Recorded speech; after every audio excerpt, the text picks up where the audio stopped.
माननीय मुख्यमंत्री जी का शौर्य और पराक्रम की इस पावन भूमि पर बहुत बहुत स्वागत करते हैं, अभिनंदन करते हैं, वंदन करते हैं।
हम सब उस देश के वासी हैं जहां डाल डाल पर सोने की चिड़िया को पाया जाता था। हम सब उस देश के भी वासी हैं जहां अंग्रेजों के चक्के छुड़ाने वाले झांसी की रानी को पाया जाता था। शायद मैंने कुछ गलत कहा, पाया नहीं जाता था। आज भी हम सब उनकी उपस्थिति को महसूस करते हैं। माननीय मुख्यमंत्री जी हम सबके बीच में हैं। एक बार जोरदार आप सबकी करतल ध्वनि उन तक पहुंचे और जोर से हम सब बोलेंगे, भारत माता की, भारत माता की, वंदे।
सुखद अनुभूति आज इस राष्ट्र रक्षा समर्पण पर्व पर हमारे बीच उपस्थित हैं माननीय रक्षा मंत्री भारत सरकार आदरणीय श्री राजनाथ सिंह जी। हमारे बीच इस मंच को अपना आशीर्वाद देने के लिए उत्तर प्रदेश के यशस्वी मुख्यमंत्री आदरणीय श्री योगी आदित्यनाथ जी। आप सबकी जोरदार तालियों के बीच सम्मानित मंच का मैं बहुत बहुत स्वागत करती हूँ, अभिनंदन करती हूँ, वंदन करती हूँ।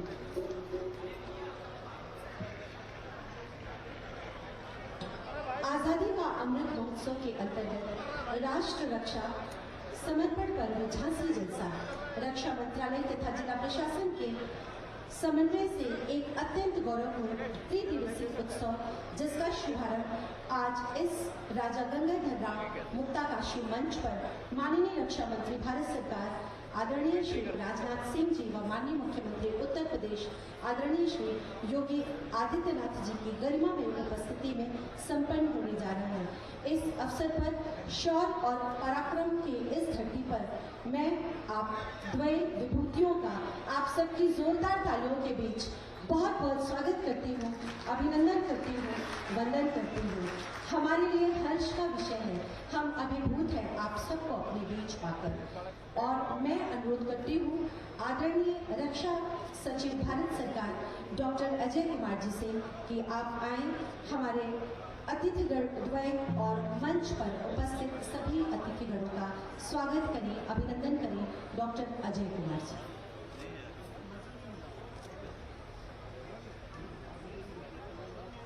माननीय रक्षा मंत्री राजनाथ सिंह जी, माननीय यूपी के मुख्यमंत्री श्री योगी आदित्यनाथ जी,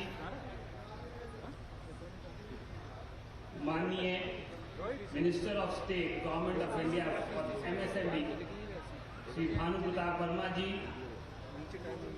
माननीय यूपी के excise and prohibition minister Shri Ramesh Agnihotri ji, माननीय minister of state government of UP for labour and employment Shri Manohar Lal Pant ji, माननीय MP श्री अनुराग शर्मा जी, माननीय झांसी के मेयर श्री राम तीरथ सिंघल जी, यहाँ पे उपस्थित सभी विशिष्ट अतिथिगण, मित्रों, भाइयों और बहनों, आप सभी का इस प्रोग्राम में झांसी जलसे में जो भारत का रक्षा मंत्रालय और उत्तर प्रदेश सरकार मिलके मना रहे हैं उसमें हार्दिक स्वागत है। मैं अपने आप को गौरवान्वित समझता हूं कि मैं झांसी की पावन भूमि पे जहां पे आते साथ ही रानी लक्ष्मीबाई के वीरता की, साहस की, सूझबूझ की, देशभक्ति की भावना हमें और ज्यादा प्रेरित करती है। उस भूमि पे आके इस फंक्शन के इस ऐतिहासिक क्षण में आप सभी को स्वागत करने में मुझे अत्यंत गर्व हो रहा है। भारत रक्षा मंत्रालय ने पिछले कुछ महीनों में देश की रक्षा को सुदृढ़ करने के लिए कई नए पहल किए हैं, कई नए कदम उठाए हैं। इन पहलों को, इन कदमों को, उनका फॉर्मल उद्घाटन करने का जब विषय आया तो माननीय रक्षा मंत्री जी से जब ये चर्चा हुई कि हम लोग अक्सर इस तरह के प्रोग्राम दिल्ली में करते हैं और दिल्ली में ही करने का शुरू में प्लान था, तो सोचा गया रक्षा मंत्रालय के ये प्रोग्राम जो हमारी सेना को सुदृढ़ कर रहे हैं और मजबूत कर रहे हैं, वो एक ऐसी जगह पे हो जहाँ पे बहादुरी और वीरता की मिसालें दी जाती हो। और उसके लिए झांसी से कोई अच्छी जगह नहीं मिली और माननीय रक्षा मंत्री जी के निर्देश पे ये प्रोग्राम यहाँ पे लाया गया। भाइयों और बहनों, मैं एक और बात कहना चाहता हूँ। 2018 में भारत सरकार ने 2 डिफेंस कॉरिडोर की घोषणा की थी, एक तमिलनाडु में और एक उत्तर प्रदेश में। और उस समय तमिलनाडु जो कि उद्यमों के मामले में बहुत आगे है, प्रतीक्षा की जा रही थी कि वो डिफेंस कॉरिडोर बहुत तेजी से आगे बढ़ेगा। लेकिन पिछले 3 सालों में यूपी डिफेंस कॉरिडोर ने जिस तरह से तरक्की की है, जिस तरह से निवेशकों को यहाँ पे आकर्षित किया है, कि आज मुझे कहने में कोई शंका नहीं कि यूपी का डिफेंस कॉरिडोर बहुत विजय की तरफ अग्रसर हो रहा है। और उसमें से आप लोगों को मालूम है, एक नोड कहीं और नहीं, झांसी में है। और ये जो प्रोग्राम आज जो यहाँ पे विशिष्ट अतिथियों के साथ शुरू हो रहा है, उसका जो क्लोजिंग ग्रैंड फिनाले है, उसमें माननीय प्रधानमंत्री जी रहेंगे। और उस अवसर पे झांसी डिफेंस कॉरिडोर की नोड का पहले प्रोजेक्ट का शिलान्यास 400 करोड़ की निवेश के साथ एक प्रोजेक्ट का शिलान्यास भी होगा, जिससे झांसी भारत के डिफेंस इंडस्ट्री के मैप में हमेशा के लिए अंकित हो जाएगा। इससे इस अवसर पर इन्हीं बहुत सारी कारणों के कारण आज हम लोग झांसी में 3 दिन से के जलसे के साथ आपके सामने उपस्थित हुए हैं। इस जलसे में तरह तरह के प्रोग्राम हैं।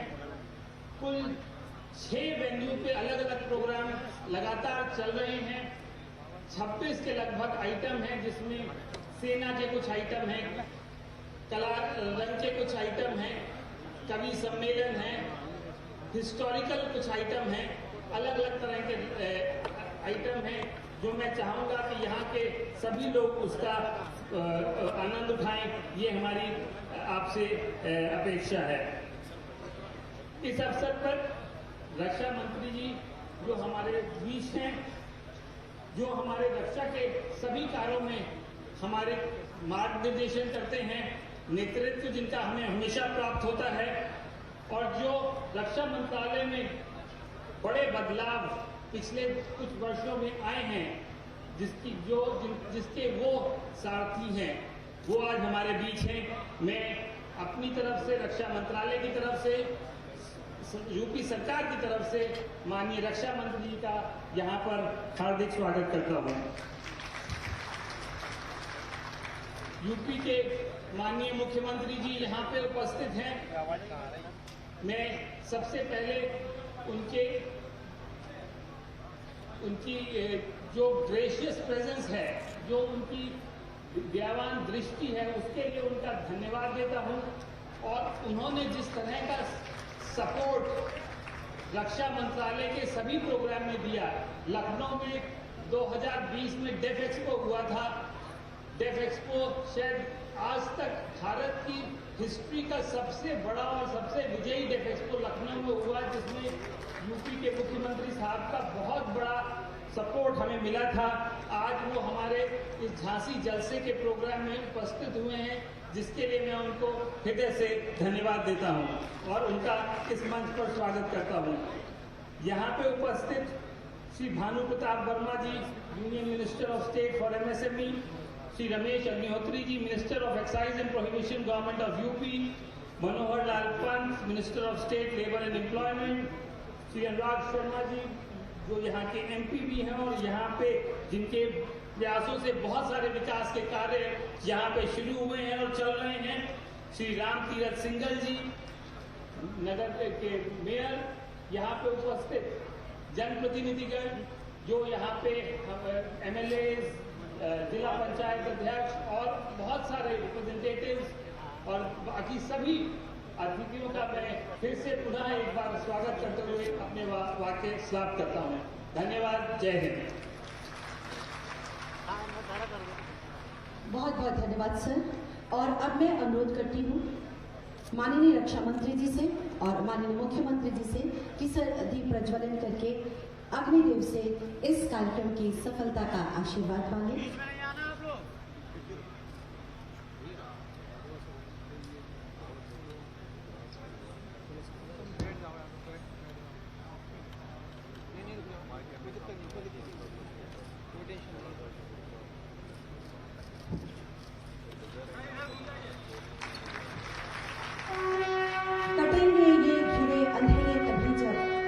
अनुज स्वयं दीपकार उठवाए, जलाओ दिए पर रहे ध्यान बिना, अंधेरा धरा पर कहीं रह न जाए, अंधेरा धरा पर कहीं रह न जाए।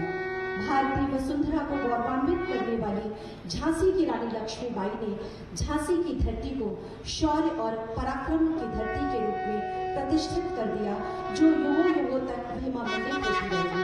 1857 की क्रांति की ज्वाला और रानी ने इसे स्वर्ण अवसर माना और अंग्रेजों के छक्के छुड़ा दिए और अंतिम सांस तक अपनी वीरता का परिचय देते हुए वीर गति को प्राप्त हुई थी।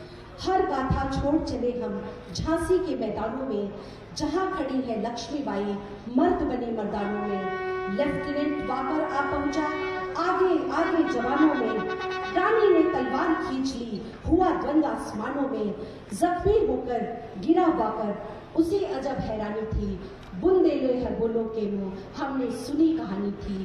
खूब लड़ी मर्दानी वह तो झांसी वाली रानी थी, खूब लड़ी मर्दानी वह तो झांसी वाली रानी थी। बहुत बहुत आभार माननीय मंत्री जी, माननीय मुख्यमंत्री जी और सभी सम्मानित अतिथिगण। मैं सादर अनुरोध करती हूँ आदरणीय श्री भानु प्रताप सिंह वर्मा जी, माननीय केंद्रीय राज्य मंत्री सूक्ष्म लघु एवं मध्यम उद्योग भारत सरकार की सर आए और अपना उद्बोधन प्रेषित करें।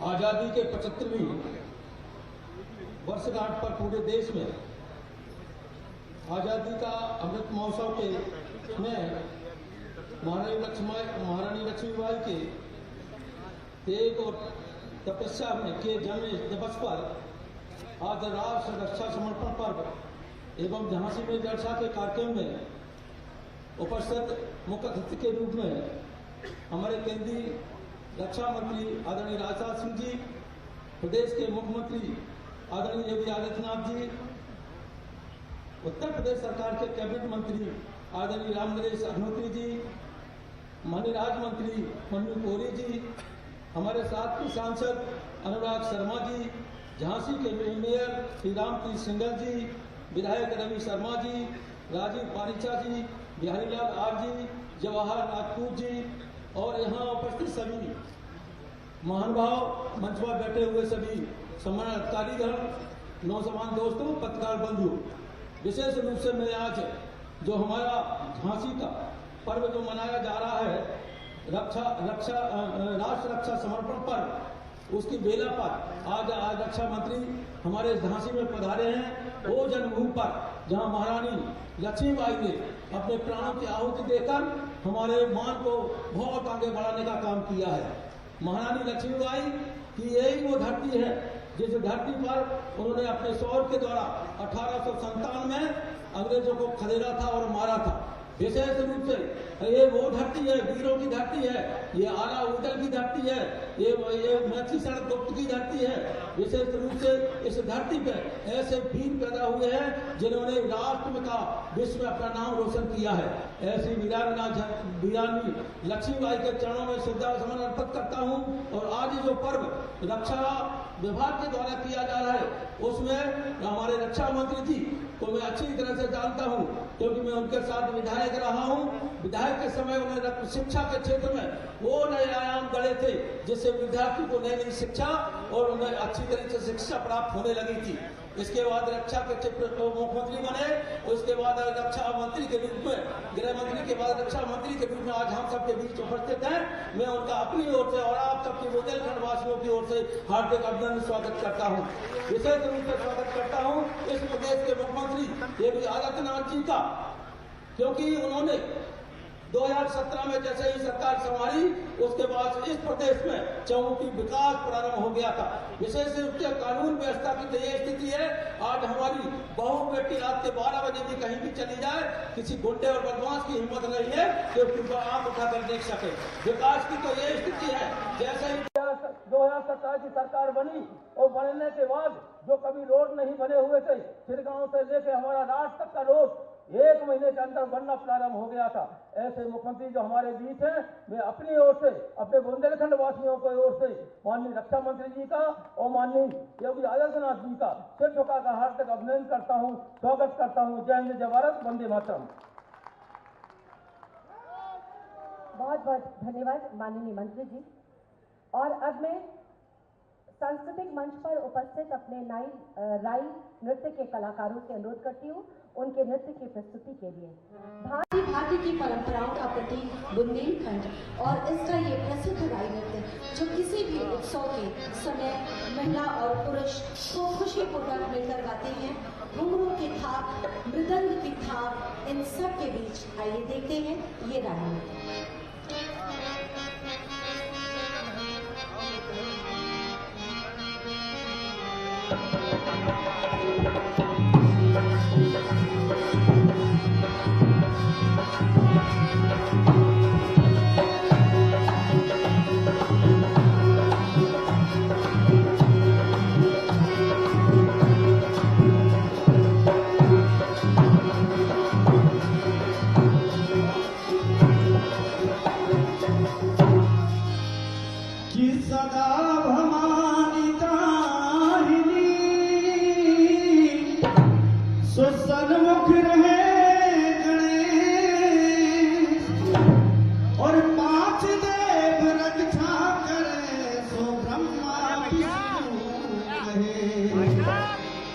और छाप राज राजा राम हो, चलो बिठा सुनावे।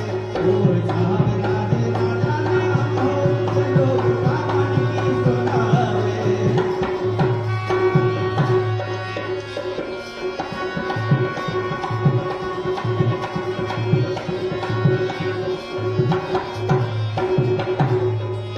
तिरंगा भारत की शान, तिरंगा भारत की शान, तिरंगा भारत की शान। अरे जाको मानो बनाइयो, तिरंगा भारत की शान, तिरंगा भारत की शान। जाको मानो बनाइयो।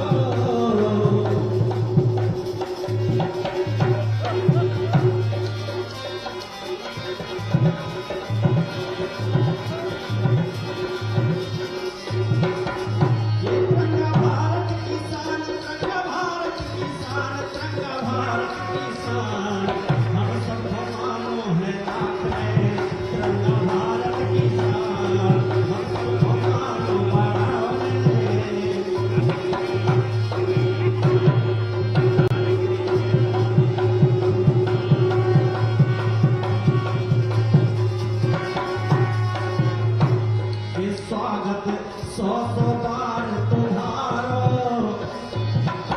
स्वागत 100 बार तुम्हारो। देखो झांसी नगरी में, स्वागत 100 बार तुम्हारो। देखो अपनी झांसी में।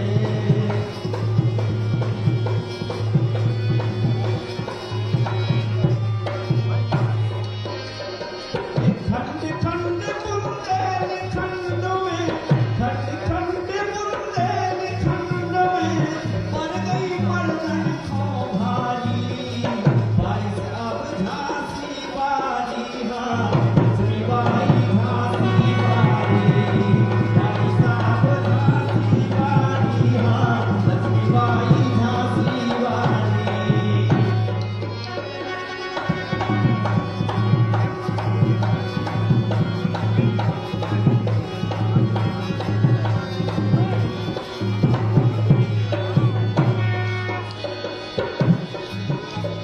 जिनको फिरोदनो नासानी, भीतर काली आग भवानी। मूरत सिर संचल की जानी, और गौरा के पुत्र गणेश विराजे। गौरा के पुत्र गणेश विराजे। भैरों की मूरत है प्यारी। भाई साहब झांसी बारी, हाँ लक्ष्मी बाई झांसी बारी।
गौराई नाच हो गौराई नाच हो गौराई नाच चलो तो आओ चले चलिए ये हो गौराई नाच चलो तो आओ चले चलिए हो गौराई नाच चलो तो आओ चले चलिए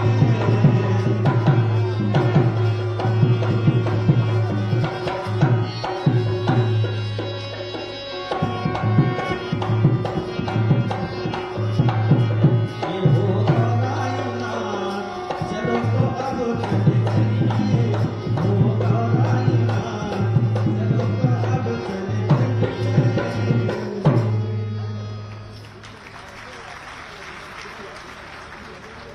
ये थी राधा प्रजापति और उनके साथी। वीरता की इस धरती पर अगर कहूँ तो गलत ना होगा, सच्चे वीर की कथा प्रदेश के विकास को समर्पित हमारे यशस्वी माननीय मुख्यमंत्री जी। मैं उनसे अनुरोध करूंगी कि आज इस झांसी जलसे के पावन अवसर पर अपना उद्बोधन प्रेषित करें, हम सबको अपना आशीर्वाद दें। माननीय मुख्यमंत्री जी श्री योगी आदित्यनाथ जी।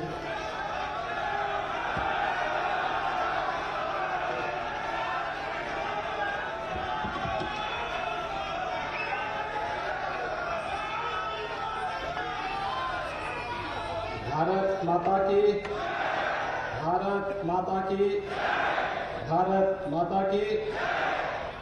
राष्ट्र रक्षा समर्पण पर्व झांसी जलसा के आज के उद्घाटन कार्यक्रम में उपस्थित देश के यशस्वी रक्षा मंत्री माननीय श्री राजनाथ सिंह जी, केंद्रीय सूक्ष्म लघु मध्यम उद्यम विभाग के राज्य मंत्री श्री भानु प्रताप वर्मा जी, उत्तर प्रदेश सरकार में मेरे सहयोगी मंत्रीगण श्री राम नरेश महोत्री जी, श्री मनोहर लाल पंत जी, माननीय सांसद श्री अनुराग शर्मा जी, रक्षा सचिव डॉक्टर अजय कुमार जी, महापौर झांसी श्री राम तीर्थ सिंगल जी, माननीय विधायकगण, रक्षा मंत्रालय, प्रदेश शासन और यहाँ के स्थानीय प्रशासन से जुड़े हुए सभी अधिकारीगण, आगंतुक सभी उपस्थित महानुभाव, सभी रंगकर्मीगण और उपस्थित भाइयों बहनों, मैं राष्ट्र रक्षा समर्पण पर्व झांसी जलसा के लिए माननीय रक्षा मंत्री जी को और रक्षा मंत्रालय से जुड़े हुए सभी अधिकारियों को हृदय से धन्यवाद देता हूं और इस अवसर पर इस 3 दिवसीय आयोजन का उद्घाटन करने के लिए स्वयं माननीय रक्षा मंत्री जी इस झांसी की धरती पर पधारे हैं। मैं उनका प्रदेश शासन की ओर से हृदय से स्वागत और अभिनंदन भी करता हूं। भाइयों बहनों, हम सब जानते हैं झांसी की जब चर्चा होती है तो भारत के शौर्य, पराक्रम, वीर और वीरांगनाओं की धरती के रूप में झांसी को एक पहचान मिलती है। यह वर्ष झांसी की रानी लक्ष्मीबाई का 193वां जन्मदिन का है और इस आयोजन को देश के अमृत महोत्सव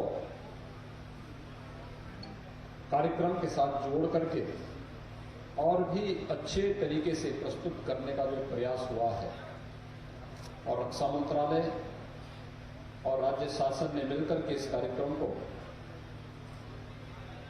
आम जन के साथ जोड़ने का जो प्रयास किया है, हर नागरिक के मन में राष्ट्र के प्रति समर्पण का भाव पैदा हो, राष्ट्रभक्ति का भाव हम सबके मन में पैदा हो और हर भारतीय का एक दायित्व बने कि राष्ट्र रक्षा हम सबका मूल धर्म है, राष्ट्र धर्म ही हमारा धर्म है। इस धर्म का अनुपालन करके ही हम न केवल अपने वर्तमान को बल्कि आने वाले भविष्य को सुरक्षित रख सकते हैं। इस भाव के साथ यह आयोजन यहाँ पर हो रहा है। एक अभिनंदनीय और सराहनीय प्रयास है। मैं इसके लिए रक्षा मंत्रालय का हृदय से धन्यवाद देता हूं। भाइयों बहनों, हम सब जानते हैं 1857 की प्रथम स्वातंत्र समर में इस झांसी ने विदेशी हुकूमत की चोलें हिलाने का काम किया था। रानी लक्ष्मीबाई जी के नेतृत्व में इस देश की स्वाधीनता के लिए उस समय जिस प्रकार का अभियान चलाया गया था, आज भी भारत के इतिहास में वह स्वर्णाक्षरों में जाना जाता था। और यहाँ की लोक कथाओं में, काव्यों में किस वीरता के साथ, किस ओजपूर्ण तरीके के साथ झांसी के ओज और तेज को प्रस्तुत किया गया है। खूब लड़ी मर्दानी वह तो झांसी वाली रानी थी। कौन ऐसा भारतीय है जो इन पंक्तियों को कभी विस्मृत कर सकता हो। हर एक के जवान में आता है। और रानी लक्ष्मीबाई का यह अमृत वाक्य कि मैं अपनी झांसी हरगिज नहीं दूंगी, यह भाव हर एक भारतीय के मन को मातृभूमि के प्रति समर्पण का भाव हम सबके मन में पैदा करने का एक नया उत्साह, नया उमंग हमें पैदा करता है। 3 दिनों तक चलने वाला यह कार्यक्रम न केवल राष्ट्र रक्षा के प्रति समर्पण का भाव रक्षा सेनाओं के द्वारा, यहां पर उनके द्वारा देश की सेनाओं की सीमाओं की सुरक्षा करने के लिए क्या क्या कार्यक्रम चल रहे हैं, इसका तो प्रदर्शन होने ही जा रहा है। लेकिन साथ साथ यहाँ के रंगकर्मियों को, समाज के विभिन्न तबकों को जोड़ करके जन सहभागिता के माध्यम से इस कार्यक्रम को एक नई ऊंचाइयों तक पहुंचाने और कार्यक्रम के समारोह पर देश के यशस्वी प्रधानमंत्री जी का मार्गदर्शन झांसी वासियों को और बुंदेलखंड वासियों को प्राप्त हो रहा है। यह बुंदेलखंड वासियों के लिए एक अभिनव कार्यक्रम होगा, क्योंकि 2019 के बाद प्रधानमंत्री जी 2019 फरवरी में यहां पर आए थे और 19 के बाद यह कार्यक्रम झांसी की धरती पर राष्ट्र रक्षा मंत्रालय के द्वारा आयोजित है। आज बुंदेलखंड विकास के एक नए उमंग के साथ आगे बढ़ रहा है। जैसे यहां पर राष्ट्र हमारे देश के रक्षा सचिव जी ने यहां पे कहा कि बुंदेलखंड में डिफेंस कॉरिडोर का निर्माण भी हो रहा है। उसके 2 नोड हैं, एक झांसी और एक चित्रकूट में, दोनों बुंदेलखंड में है। बाकी 4 प्रदेश के अन्य स्थलों पर है। बुंदेलखंड नोड में पहली महत्वपूर्ण इकाई की स्थापना होगी। प्रधानमंत्री जी के कर कमलों से उस कार्यक्रम का यहां पर उस दिन भूमि पूजन का कार्यक्रम भी संपन्न होगा। लेकिन साथ साथ बुंदेलखंड, यहां के बारे में जो कहा जाता था ये सूखा है, यहां पर पलायन होता है, लेकिन आज हम कह सकते हैं बुंदेलखंड में आज चल रही सिंचाई की परियोजनाएं जिस तेजी के साथ यहां पर कार्य प्रारंभ हुआ है वह हम सब के सामने एक उदाहरण है। और आज मैं विश्वास के साथ कह सकता हूं कि झांसी ही नहीं बल्कि बुंदेलखंड के अंदर न केवल बुंदेलखंड एक्सप्रेसवे के माध्यम से हम बुंदेलखंड की जीवन रेखा को इसके साथ जोड़ने का कार्य कर रहे हैं और तेजी के साथ बुंदेलखंड एक्सप्रेसवे के निर्माण के कार्यक्रम को हम तेजी से आगे बढ़ा रहे हैं, बल्कि बुंदेलखंड के अंदर अब अनेक वह कार्यक्रम भी हो रहे हैं। ललितपुर में हम लोग एक नया मेडिकल कॉलेज बनाने जा रहे हैं। विगत वर्ष ही प्रधानमंत्री जी ने केंद्रीय एग्रीकल्चर यूनिवर्सिटी का भी यहां पर एक सेंट्रल एग्रीकल्चर यूनिवर्सिटी का यहां पर उद्घाटन भी किया था। इसके साथ ही बुंदेलखंड में जल जीवन मिशन के अंतर्गत हर घर नल, यानी यहां पर पेयजल का इतना अभाव था कि लोग पलायन करते थे, बड़े पैमाने पर पलायन होता था। लेकिन हमारा प्रयास है केंद्र और प्रदेश सरकार मिलकर के बुंदेलखंड के हर गांव में मार्च 2022 तक शुद्ध पेयजल हर घर तक पहुंचाने के संकल्प को आगे बढ़ाने में पूरी तरह सफल हुआ है।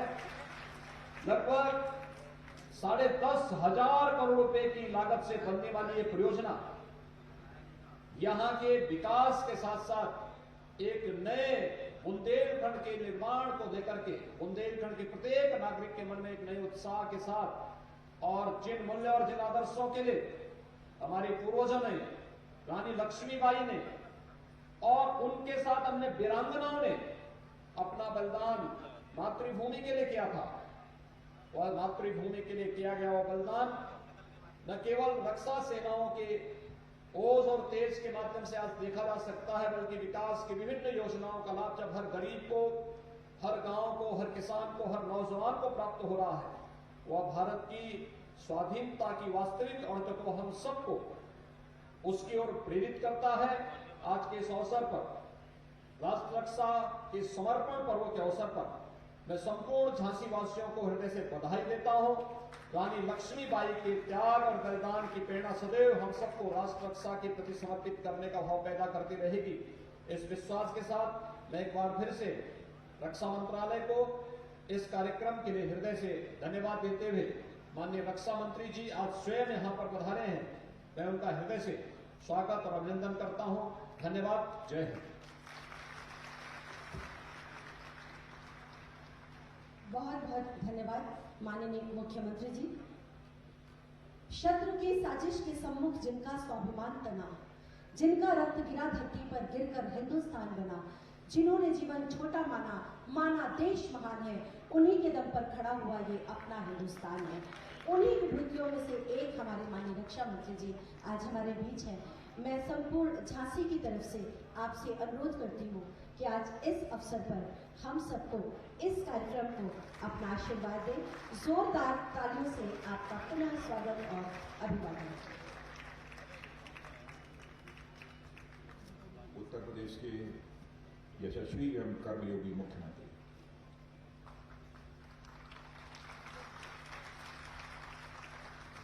माननीय योगी आदित्यनाथ जी, श्री भानु प्रताप सिंह जी वर्मा, केंद्रीय राज्य मंत्री सूक्ष्म लघु एवं मध्यम उद्योग भारत सरकार, श्रीमान राम नरेश अग्निहोत्री, आबकारी एवं मद्य निषेध विभाग के राज्य के मंत्री, श्री मनोहर लाल जी पंत, राज्य मंत्री श्रम एवं सेवायोजन, श्री अनुराग जी शर्मा, सांसद झांसी, श्री रामचंद्र जी सिंघल, मेयर नगर निगम झांसी, श्री पवन जी गौतम, जिला पंचायत अध्यक्ष, और श्री अजय कुमार, रक्षा सचिव भारत सरकार, और यहाँ के लोकप्रिय विधायक श्री रवि शर्मा।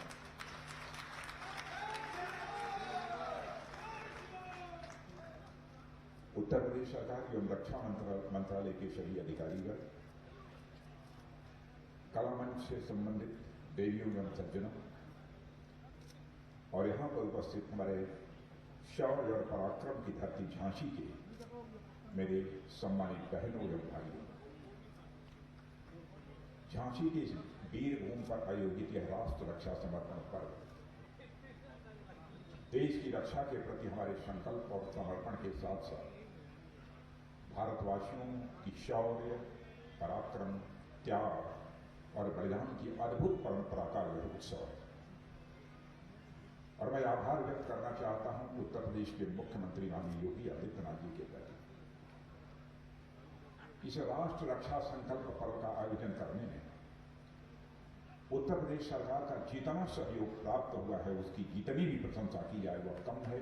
इसके लिए मैं उनके प्रति, उनकी सरकार के प्रति आभार व्यक्त करना चाहता हूं।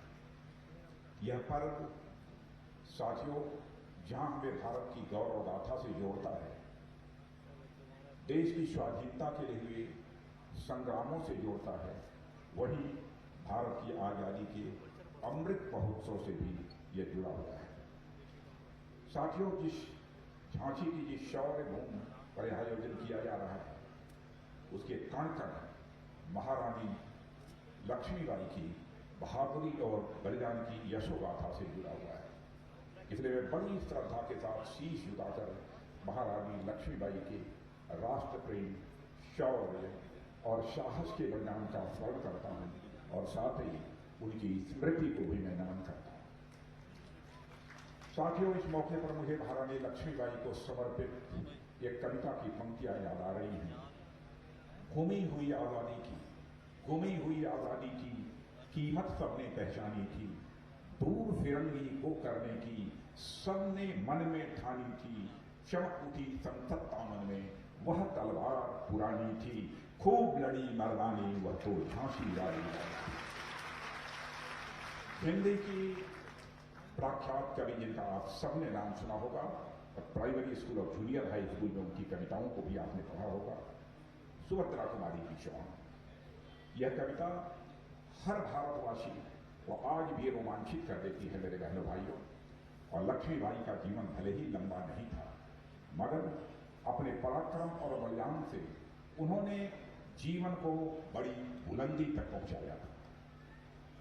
आप जानते हैं, भारत के प्रथम स्वतंत्रता संग्राम में महारानी लक्ष्मीबाई का योगदान अतुलनीय है। जब अंग्रेजी हुकूमत के सामने एक के बाद एक देशी रियासतें घुटने टेक रही थी, तो महारानी लक्ष्मीबाई ने साफ कह दिया था, मैं किसी भी सूरत में अपनी झांसी को नहीं दूंगी। ऐसी वीरांगना की धरती यह झांसी है।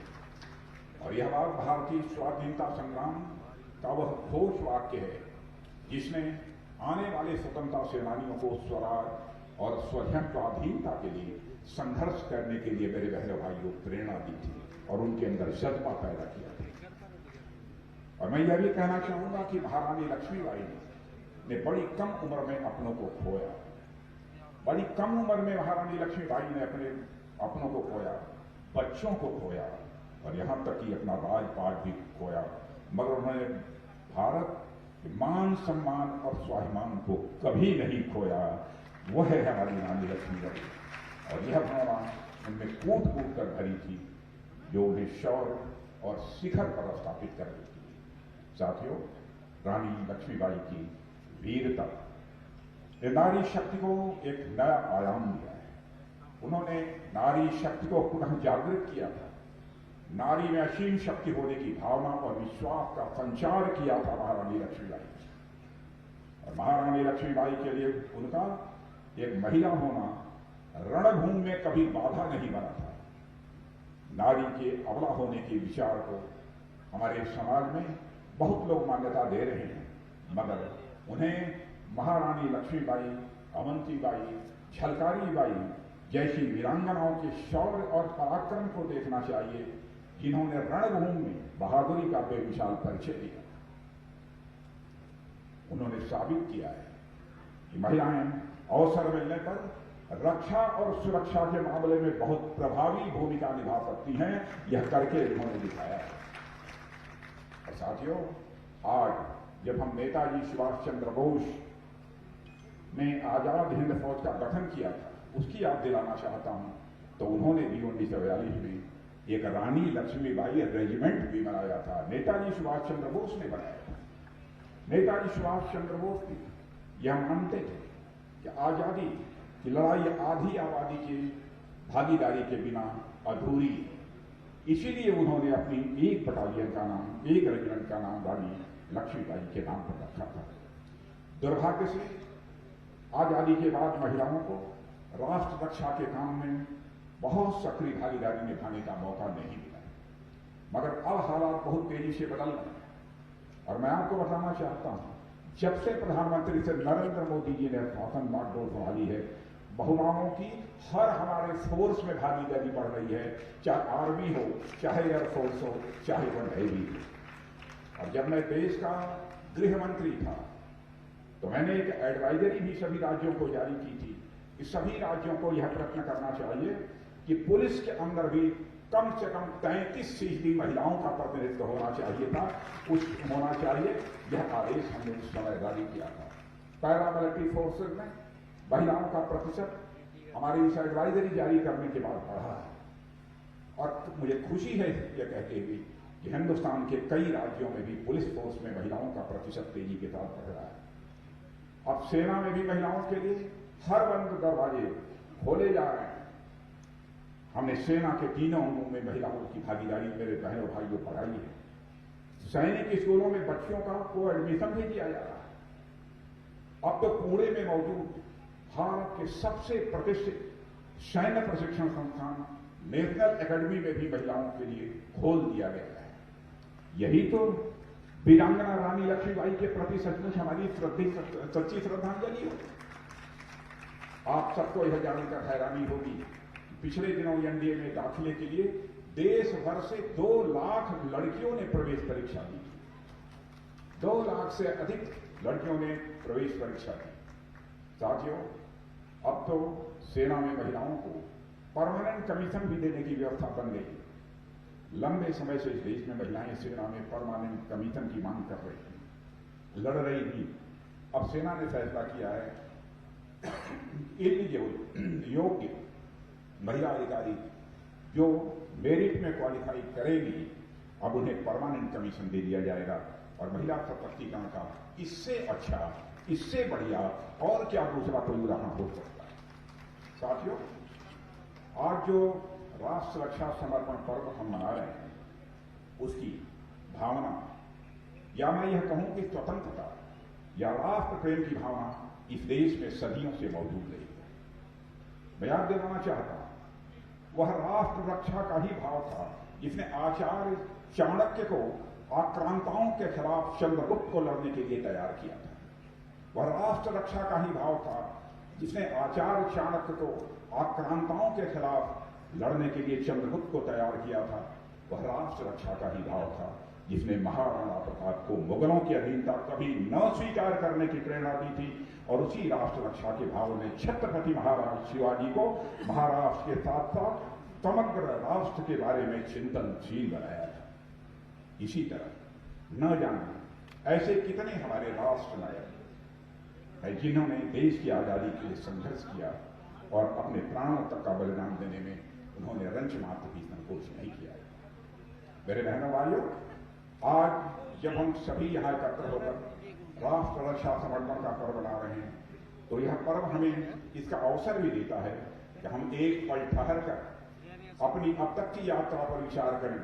हम देखें कि अपनी आजादी से लेकर अब तक हमने क्या उपलब्धियां हासिल की हैं, विकास पथ पर हम कितनी दूरी तक हम आगे बढ़े हैं, और अभी हमें और कितनी यात्रा तय करनी है, और हमारे पूर्वजों ने इस देश के लिए क्या किया है, उससे सीख लेते हुए अपने भविष्य की राह हमें और आपको मिलकर ही प्रशस्त करनी होगी।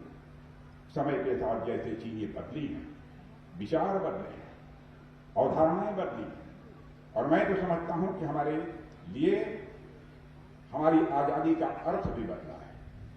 और किसी समय हमारी आजादी का मतलब विदेशी शासन से मुक्ति था, लेकिन उसके बाद इसका अर्थ हुआ दुनिया की सहायता से अपनी जरूरतें पूरी करना और विकास की यात्रा तय करना। यह अब सच्ची आजादी नहीं, पर आज इसका अर्थ यह हो गया है कि हमें अपने विकास की यात्रा भी तय करनी है और अपने को पूरी तरह आत्मनिर्भर भी बनाना है।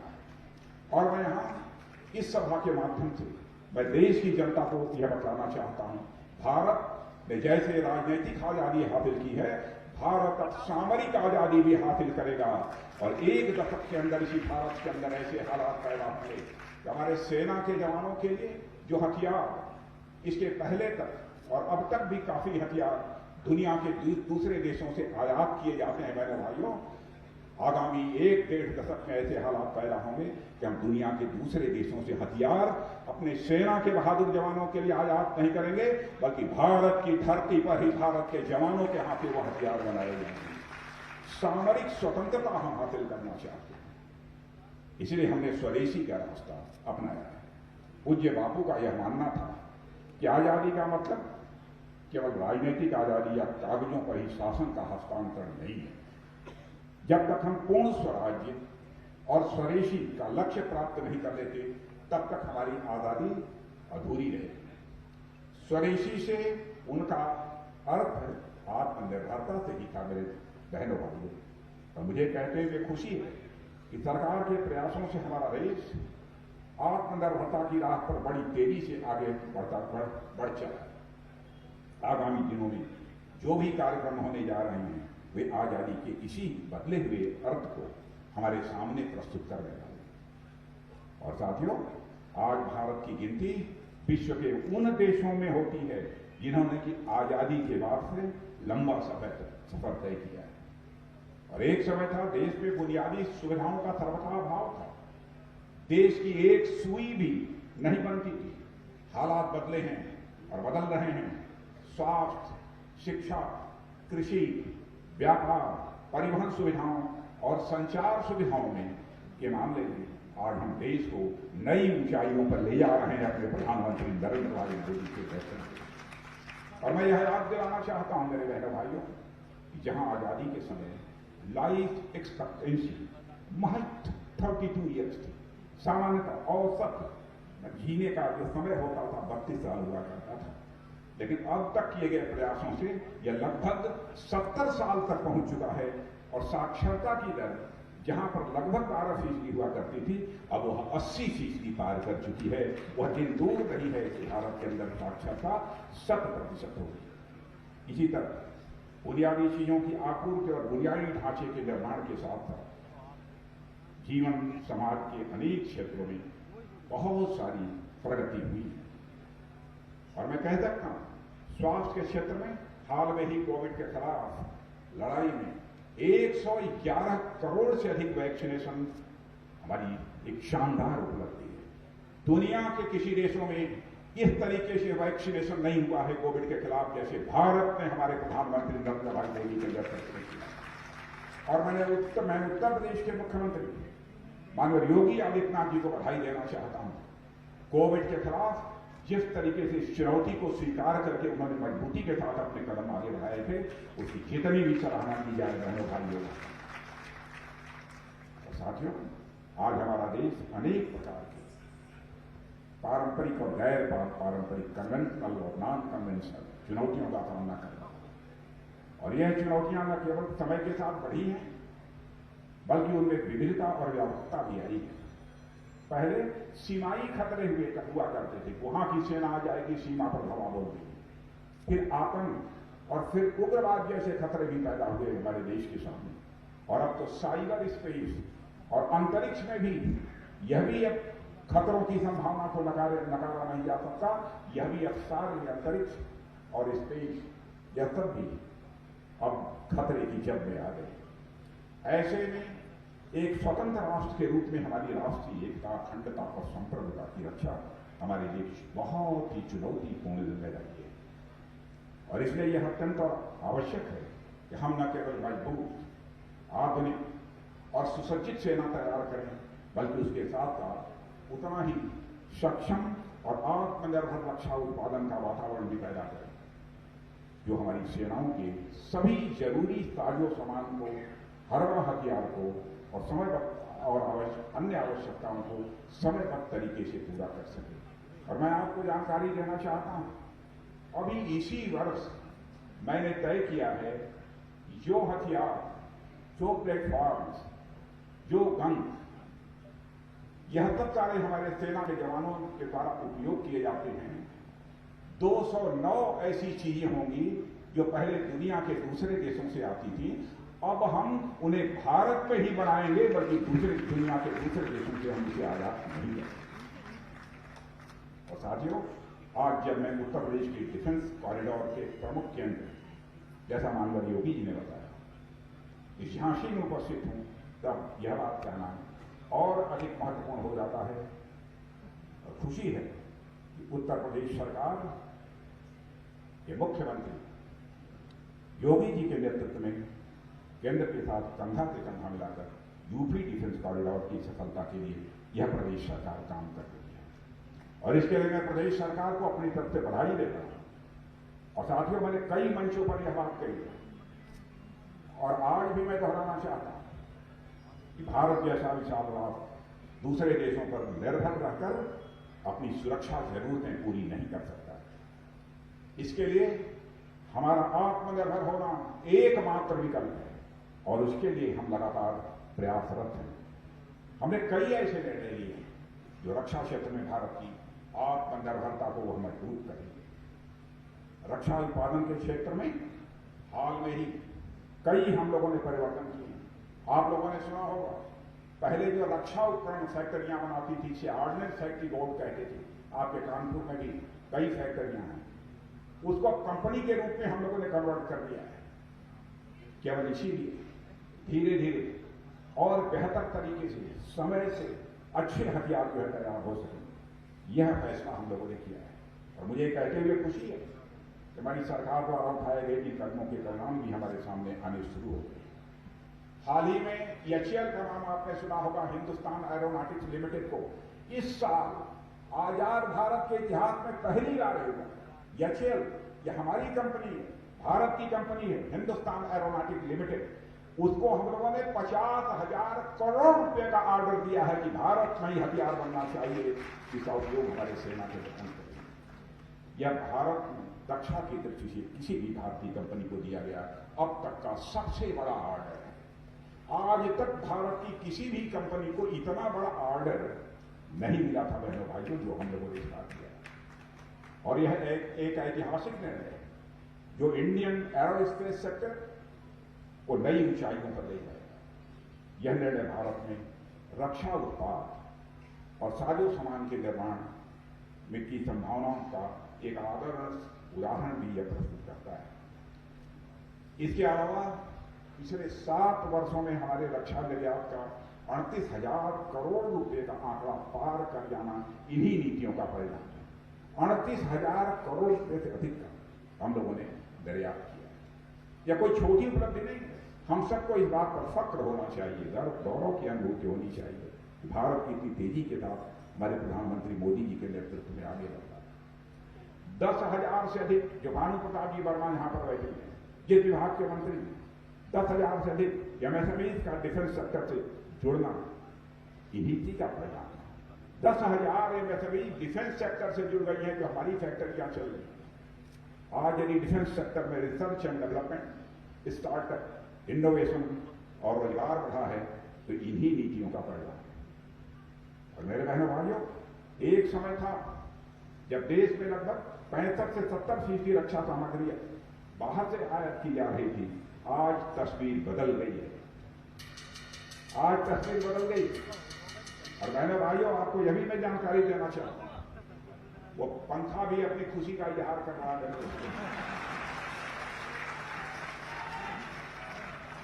और मैं आपको यह भी जानकारी देना चाहता हूं, पूरे कैपिटल बजट का 64% हम लोगों ने तय कर दिया है। चाहे जो भी हो जाए, हम दुनिया के दूसरे देशों से माल नहीं खरीदेंगे। भारत की धरती पर भारत के पसीने से जो माल बना होगा हम वही खरीदेंगे।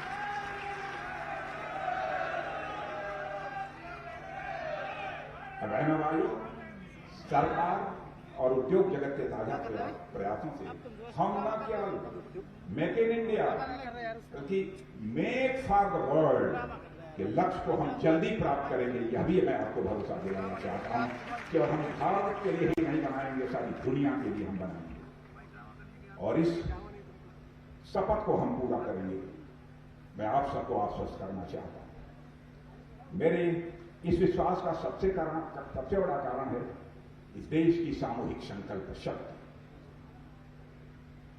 और भारत की युवा शक्ति का उत्साह और उनके भीतर मौजूद अपार ऊर्जा। आपके अंदर जो उत्साह है, अपार ऊर्जा है, उसी के परिणाम स्वरूप हमारी इस संकल्प की सिद्धि होकर रहेगी। दुनिया की कोई ताकत हमें रोक नहीं कर सकती।